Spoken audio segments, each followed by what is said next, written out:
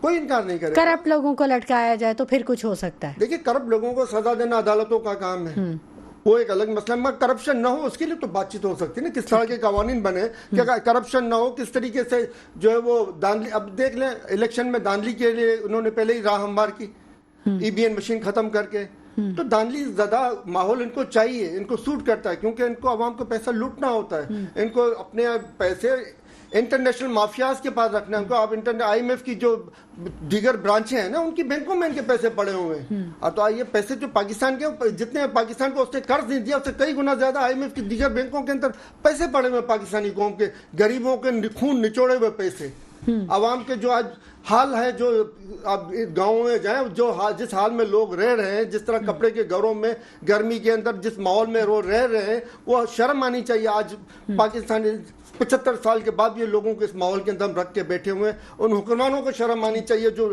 لوٹ کے پیسے وہاں بیٹھے ہوئے ہیں، ان کو یہ اصل میں ان کی مینٹلٹی ہے نا، ان کو مرنا ہی نہیں ہے، یہ تو تاحیات آئے، مرنا اور جینا تو خالی ہمارے لیے، ان کو مرنا نہیں ہے، اللہ کو جواب نہیں دینا۔ اگر ان کی سوچ ہوتی ہے ہمیں مرنا ہے، ہمیں اللہ کو جواب دینا ہے، تو اس طرح کے کام وہ کبھی نہ کرتے۔ ٹھیک ہے ذوالفقار ببر صاحب، آپ بتائیے گا، یہ جو کئی دفعہ مفاہمت کے پیغامات کی بات ہو رہی ہے کہ پیغامات دیے جا رہے ہیں، بڑی دفعہ میسیجز، سوشل میڈیا تو بھرا پڑا ہوا ہے اس چیز پہ، کیا کوئی موقع گنوا رہی ہے پی ٹی آئی؟ دیکھیں جو طاقتور لوگ ہیں ان میں سے ایک حصہ ابھی بھی پی ٹی آئی کو سپورٹ کرتا ہے اس وقت بھی، ٹھیک ہے، تو جو صدر زرداری نے بھی کہا کہ ہونی چاہیے بات چیت، تو وہ بیسیکلی وہ پیغام دینا چاہ رہے تھے کہ ٹھیک ہے آپ اگر بات کر رہے ہیں پی ٹی آئی سے تو بھی ہمیں کوئی پرابلم نہیں ہے، اگر آپ نون لیگ سے معاملات کرتے ہیں تو بھی ہمیں کوئی نہیں ہے، بس ہمارا حصہ ہمیں ملتا رہے، ہم اسی سٹیٹس میں رہیں یا تھوڑا سا زیادہ ہو جائے، باقی آپ اپنا معاملہ جاری رکھیں، ہمیں کوئی مسئلہ نہیں ہے کہ آپ کسی سے بھی کریں، ہم آپ کے ساتھ ہیں۔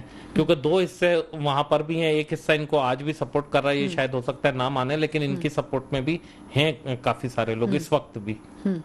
ٹھیک ہے، تو یہ جو صورتحال ہے یہ آگے بہتری کی طرف آپ جاتا ہوا دیکھ رہے ہیں آج کی؟ دیکھیں یہ اب پی ٹی آئی کی پالیسی پہ ڈیپینڈ کرتا ہے کہ اب وہ کس طرف جاتے ہیں، وہ اس کو موقع کو کیا حاصل کر پائیں گے یا نہیں کر سکتے، اب یہ ان پہ ڈیپینڈ کرتا ہے، کیونکہ اس سے پہلے ان کو اس سے بڑے موقع ملے تھے جو میڈیا پر ڈسکس نہیں ہوئے، لیکن ان کو اس سے بہتر آفرز تھی جو انہوں نے گوا دی، اب ان کو احساس شاید ہو بھی رہا ہے اس چیز کا، اس چیز کا ظاہر ابھی یہ نہیں مانیں گے یہاں پر، لیکن بہت سارے شاید اس سے بہتر پوزیشن تھی کچھ دن پہلے کی، زیادہ پرانی نہیں، میں 1 مہینہ 2 مہینے پہلے کی باتیں کر رہا ہوں، تو جب تھی، لیکن ابھی بھی وہ اسی چیز کو کنٹینیو کر رہے ہیں کہ اگر ایسا ہے تو آپ بتا دیں، یہ جو وقت کم رہ گیا یہ بھی اسی سے سب چیزیں یہ ریلیٹ کر رہا ہے، یہ ساری جوڑ کر اگر آپ دیکھیں تو یہ ساری بالکل اگر آپ دونوں کو ملا کر دیکھیں گے تو آپ کو چیز سمجھ میں آ جائے گی۔ ٹھیک ہے نعمان رضوی صاحب، وقت اب بہت کم رہ گیا، میں لاسٹ کمنٹ آپ سے بھی لینا چاہوں گی جی۔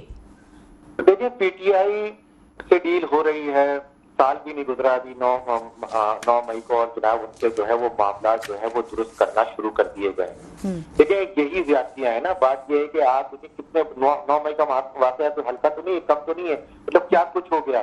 لیکن جب آپ پھر ناانصافی کرنا شروع کر دیں گے اور تحریک انصاف سے 9 مئی کو بھول کے آپ دوبارہ ڈیل کرنے کی بات کریں گے، اور کافی حد تک کہ ان پہ جو ہے آپ نے ہلکا ہاتھ بھی رکھا ہوا ہے، تو دیکھیں بات یہ ہے کہ پھر میں وہی والی بات کرتا ہوں، لوگ کہتے ہیں تعصب ہے، تو بھائی سندھ کے شہری حلقوں کا کیا قصور ہے آپ مجھے بتائیے، تو آپ عمران خان سے دوبارہ ڈیل کر رہے ہیں، اتنے بڑے سب کچھ تماشے لگانے کے باوجود بھی ملک کو مطلب کتنا نقصان پہنچایا۔ 9 مئی کا واقعہ کوئی معمولی واقعہ ہے، آپ نے حملے تک کر دیے، لیکن جناب پھر اگر آپ اس سے بات کر لیتے ہیں اور کراچی کے پسندیدہ شخصیت سے بات نہیں کرتے ہیں، تو میں سمجھتا ہوں کہ کراچی کی عوام گراؤنڈ پہ ہوگی، اور پھر میں آپ کے سامنے کہتا ہوں کہ بھائی یہ ناانصافی کی گئی تو پھر میں خود گراؤنڈ پہ ہوں گا، لیکن سب کے ساتھ پھر آپ کو ایک سا فیصلہ کرنا چاہیے، خدا کے لیے ناانصافی نہ کرو، پھر یہ معاملات دوسری طرف چلے جاتے ہیں۔ اگر آپ کو عمران خان صاحب اتنے عزیز ہیں اس سارے واقعات کے بعد، تو بھائی پھر بتا تو دو کہ الطاف حسین صاحب کا کیا قصور ہے، وہ تو پھر معصوم ہوئے، تو صرف ایک نعرہ ہی لگا تھا، انہوں نے تو پریکٹیکل کر کے دکھا دیا، اس ملک کو نقصان پہنچایا، وہ نعرے پہ بھی انہوں نے کئی دفعہ معافی تلافی کر لی، لیکن افسوس کا